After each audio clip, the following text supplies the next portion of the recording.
जय भीम जय महाराष्ट्र. मी माधुरी परशुराम समुद्र, RCF hospital Chembur येथे मागील 10 वर्षापासून सफाई कामगार म्हणून कर्तव्यशील असून आरसीएफ हॉस्पिटलमधील तत्कालीन व्यवस्थापनेने जातीभेदपणा करत आमच्यावर अन्याय व आमचे शोषण झाले आहे. सर्वात गंभीर म्हणजे आमच्यावर उघडपणे होणारे जातीभेदपणा हा केंद्र सरकारच्या अस्थापित असणाऱ्या हॉस्पिटलमध्ये करण्यात आला आहे.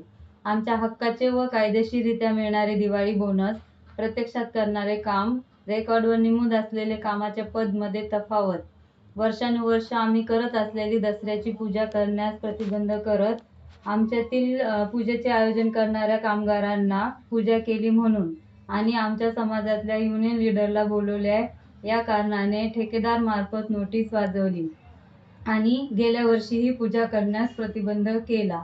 या सगळ्या प्रकाराने आम्हाला आर्थिक व मानसिक त्रास होत होता व त्यामुळे आमच्यातील एक सहकारी श्री संदीप मिसाळ याने आत्महत्येचा प्रयत्न केला. परंतु हा गंभीर प्रकार सुद्धा आरसीएफ पोलीस स्टेशनला पैसे दाबून पदाचा दुरुपयोग करत भ्रष्टाचार करत दडपण्याचा प्रयत्न केला.